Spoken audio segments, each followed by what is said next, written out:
కవిత ఈ రోజు market dull Christmas వ్యాపారం లేదు, పండగ వ్యాపారం లేదు, అన్ని గవర్నమెంట్ ఆఫీస్ లీవ్ వ్యాపారం లేదు. సరకు అరైవల్స్ ఎక్కువ. కలగడ అచ్చిపాలు వచ్చిందో కలగడ అచ్చిపాలు అమ్మల మళ్ళీ వెంకాయ ఇంత మార్కెట్ లో తక్కువ అంటా కూడా ఒక 15 టన్ను వెంకాయలు అమ్మలు ఎక్కడ మార్కెట్ లో ఉంది. ఓవరాల్ మార్కెట్ లో మళ్ళీ అనపకాయలు 40 రూపాయలు పోలే. ఇక్కడ ఆవిడ అనంతపూర్ బత్తలపల్లి ఏరియాలో డిమాండ్ గా ఉంది, కానీ చెన్నైలో 40 రూపీస్ మూవ్మెంట్ కాలే. సరుకు వ్యాపారం ఈ రోజు నుంచి ఇంకా 1 వీక్ వ్యాపారం డల్ గా ఉంటుంది.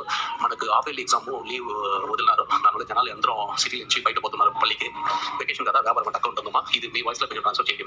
ఇంకా అమ్మలో చూడండి 11 o'clock అయింది సరకు అమ్మల. అదే వీడియో మీకు పెట్టినాము, ఇది కొంచెం మీరు బ్రాడ్కాస్ట్ చేసేది. సో ఫ్రెండ్స్, ఈ వీడియోలో అయితే చూసారు కదండి, ఇది చెన్నై మార్కెట్ కోయంబేడు అండి. సో ఇక్కడైతే 11 o'clock అంటే 11 గంటలకి, ఉదయం 11 గంటలకు తీసినటువంటి వీడియో అండి. స్టాక్ అయితే చాలా ఉంది కదా.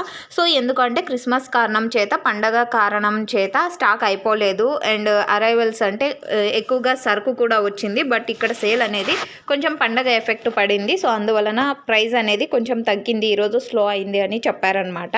అండ్ ఈ ఎఫెక్ట్ దాదాపుగా ఒక వారం రోజులు అలా ఉండొచ్చు. అండ్ అక్కడ కొంచెం కొన్ని కారణాల వల్ల సిటీలో ఉండే జాబ్ చేసే వాళ్ళందరూ కూడా అవుటింగ్స్ వెళ్తున్నారని కూడా చెప్పారు. సో మీరైతే వీడియోలో తెలియచేశారు. అన్న అయితే మంచిగానే తెలుగు మాట్లాడుతున్నారు, బట్ మీకు అర్థం అవ్వదేమో అనేసి నన్ను కూడా ఎక్స్ప్లెయిన్ చేయమన్నారు. సో అందుకనే చేస్తున్నానండి. సో డైలీ అయితే మనకి చెన్నై మార్కెట్ యొక్క ఇన్ఫర్మేషన్ అయితే వస్తుందండి. సో నాకు వీలు కుదిరినప్పుడు వీడియో అప్లోడ్ చేస్తున్నాను. Thank you.